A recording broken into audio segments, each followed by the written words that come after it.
Kita lanjut di soal nomor 11. Masih dengan materi konsep dasar ekonomi. Pertanyaannya adalah, dalam ilmu ekonomi, produksi diistilahkan sebagai proses ... A. Pemenuhan kebutuhan akan barang dan jasa. B. Pembuatan barang-barang keperluan hidup. C. Penciptaan dan peningkatan kegunaan barang dan jasa. D. Pembuatan barang dan jasa. E. Pembuatan barang jadi dari bahan setengah jadi. Teman-teman, perlu diketahui di dalam ilmu ekonomi ada 3 kegiatan ekonomi. Yang pertama yaitu konsumsi, produksi, dan distribusi. Di sini yang ditanyakan adalah produksi. Untuk produksi sendiri mempunyai arti sebagai proses kegiatan menciptakan, membentuk, dan meningkatkan barang agar memiliki nilai guna atau manfaat yang lebih tinggi. Dari penjelasan aku, jawaban soal nomor 11 ada di pilihan C, yaitu penciptaan dan peningkatan kegunaan barang dan jasa. Lanjut lagi soal nomor 12. Berikut adalah variabel-variabel yang menjadi fokus perhatian ilmu ekonomi makro, kecuali A. Inflasi, B. Pertumbuhan ekonomi, C. Pengangguran, D. Kurs, E. Harga. Teman-teman, sebelum menjawab pertanyaan ini, aku akan menjelaskan tentang ilmu ekonomi makro. Jadi, untuk ilmu ekonomi makro adalah studi tentang ekonomi secara keseluruhan. Artinya adalah ini perubahan ekonomi yang mempengaruhi banyak masyarakat, perusahaan, dan pasar. Berarti makro ini adalah dalam skala besar. Nah, untuk pembahasan ekonomi makro antara lain 1. Inflasi, 2. Pertumbuhan ekonomi, 3. Pengangguran, 4. Kurs, 5. APBN, 6. Peredaran uang. Nah, jadi dari penjelasan aku bisa kita lihat ya, untuk inflasi ini termasuk dalam pembahasan ekonomi makro. Yang B, pertumbuhan ekonomi juga termasuk dalam pembahasan ekonomi makro. C, pengangguran juga termasuk ekonomi makro. D, kurs juga termasuk dalam pembahasan ekonomi makro. Jadi yang bukan adalah pilihan E, yaitu harga. Karena harga sendiri ini masuk dalam pembahasan ekonomi mikro. Lanjut lagi soal nomor 13. Tujuan umum kebijaksanaan ekonomi makro adalah 1. Pertumbuhan ekonomi tinggi, 2. Pengangguran rendah, 3. Inflasi rendah, 4. Stabilitas nilai tukar. Nah, teman-teman, untuk soal nomor 13, ini merupakan soal-soal tipe C. Untuk menjawab soal-soal tipe C, teman-teman bisa melihat soal nomor 1 atau di video sebelumnya. Di situ sudah aku bahas cara tentang menjawab soal-soal tipe C. Nah, untuk di sini soal nomor 13 yang ditanyakan adalah kebijakan ekonomi makro. Aku jelaskan terlebih dahulu untuk kebijakan ekonomi makro dan kebijakan ekonomi mikro. Kebijakan ekonomi makro meliputi pembangunan ekonomi, pertumbuhan ekonomi, kesempatan kerja, moneter, fiskal, inflasi, dan lain-lain. Sedangkan untuk kebijakan ekonomi mikro meliputi permintaan pasar, mekanisme harga, pasar, dan lain-lain.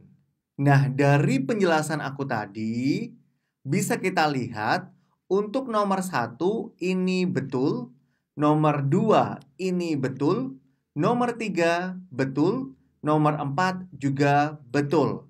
Jadi, jika nomor 1, 2, 3, dan 4 betul semua, teman-teman harus menjawab pilihan E. Soal 14.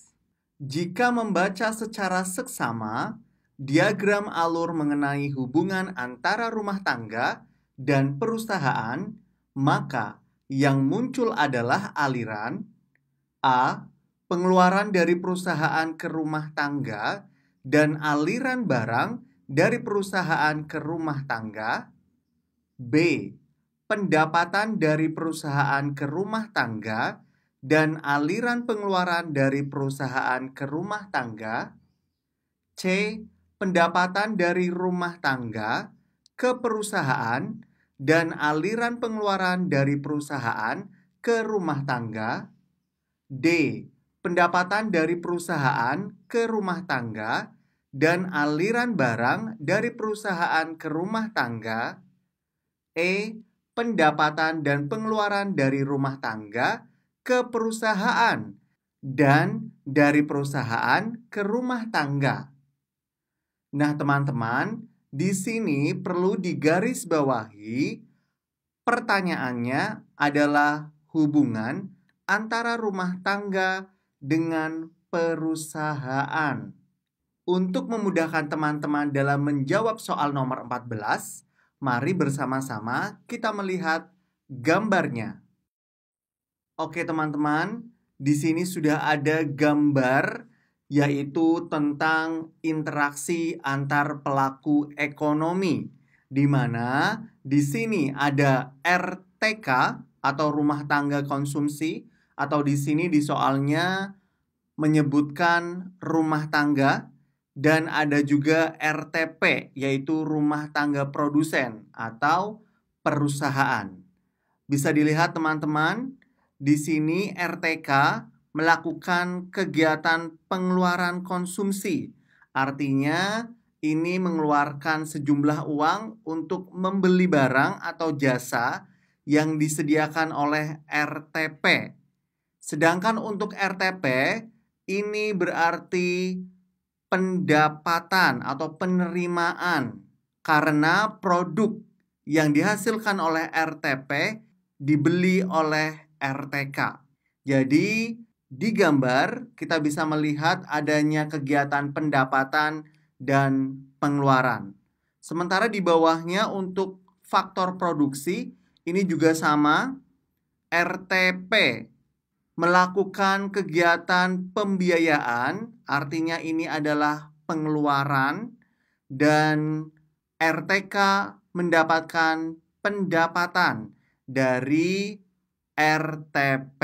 Ini bisa saja contohnya adalah gaji dan sewa. Seperti itu teman-teman.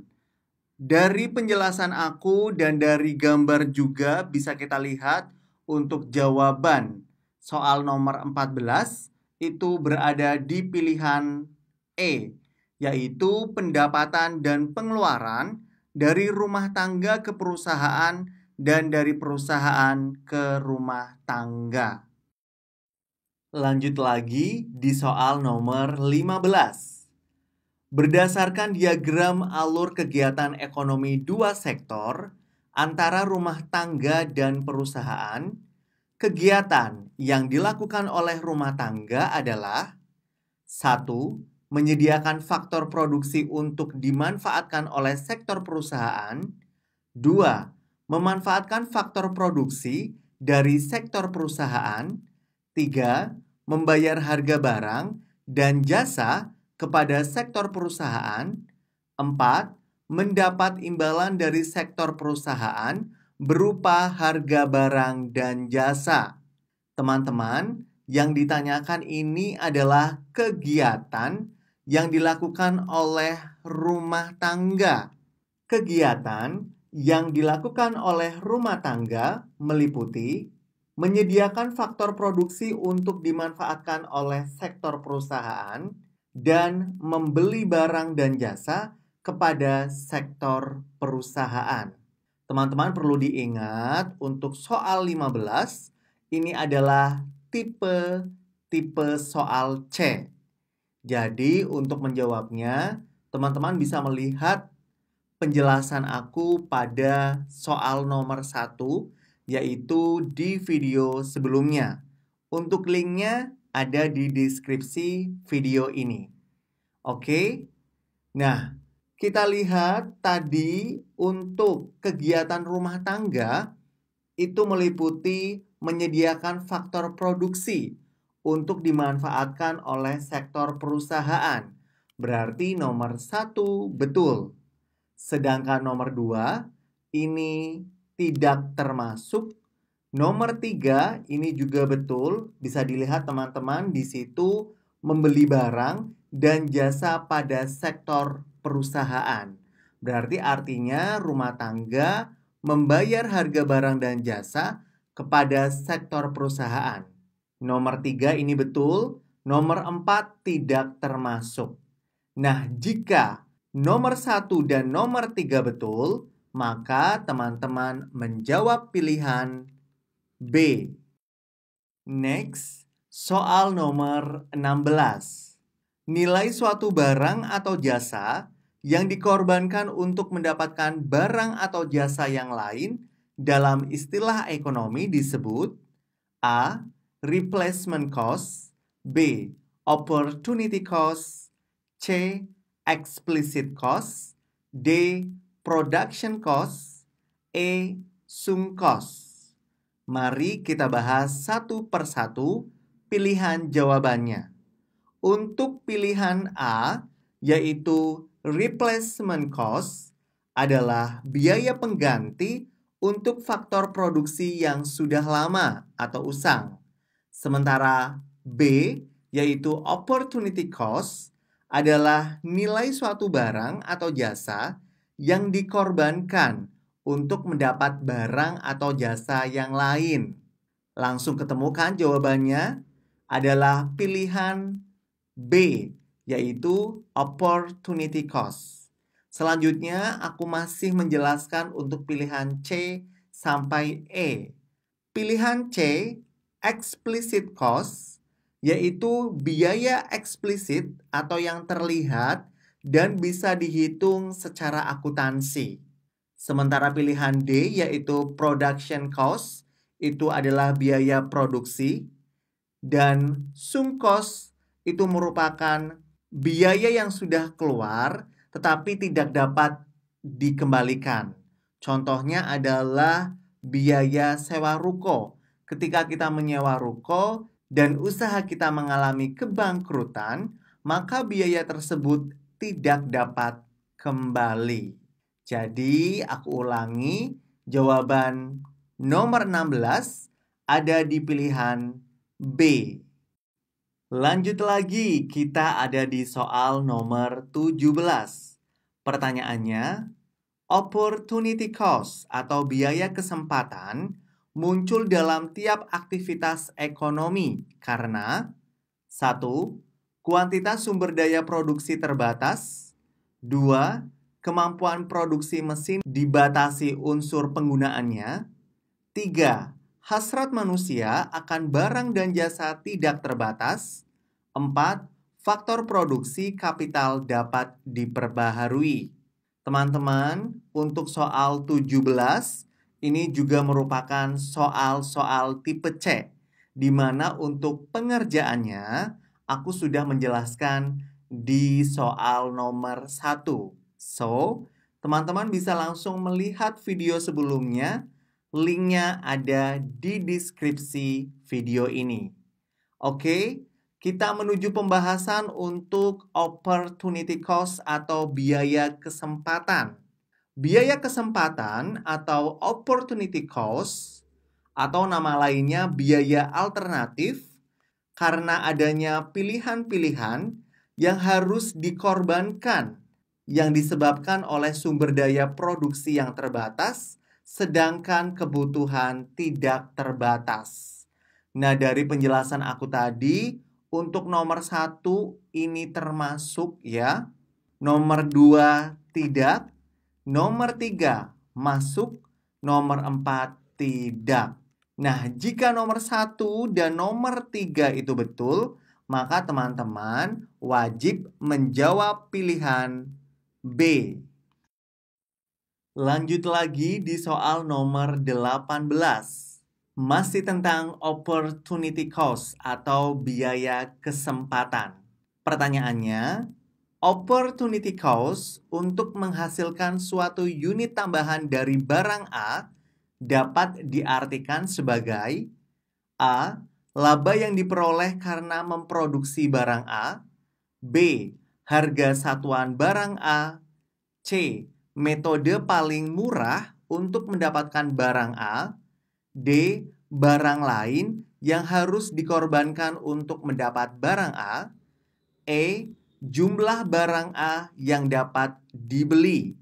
Nah, seperti penjelasan aku pada soal-soal sebelumnya, opportunity cost merupakan ukuran biaya ekonomi atas digunakannya sumber daya yang memproduksi suatu barang dalam hubungannya dengan barang lain yang harus dikorbankan. Di sini barang lain yang harus dikorbankan. Berarti jawabannya ada di pilihan D, yaitu barang lain yang harus dikorbankan untuk mendapat barang A. Lanjut, soal nomor 19. Biaya yang muncul ketika pelaku ekonomi mengambil suatu pilihan di antara berbagai pilihan yang dihadapinya disebut cost atau biaya titik-titik-titik. A. Production. B. Consumption. C. Opportunity. D. Choice. E. Sum. Nah, teman-teman, di sini ada permasalahan, yaitu ketika pelaku ekonomi mengambil suatu pilihan, berarti harus memilih dan ada yang dikorbankan. Biaya yang dikorbankan tersebut adalah biaya opportunity atau biaya kesempatan. Jadi langsung untuk jawaban soal nomor 9, ini ada di pilihan C. Soal nomor 20. Opportunity cost adalah hilangnya kesempatan untuk memperoleh suatu karena kita memilih alternatif yang lain.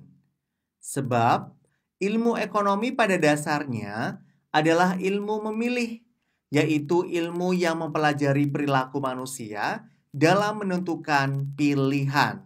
Nah, teman-teman, untuk soal nomor 20, ini merupakan tipe soal analisis hubungan antar hal.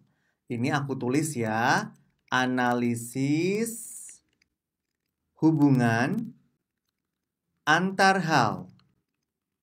Untuk cara pengerjaannya, teman-teman bisa melihat di soal nomor 4 pada video sebelumnya. Dan link deskripsi ada di video ini. Oke? Kita lihat langsung untuk pernyataannya pada soal nomor 20.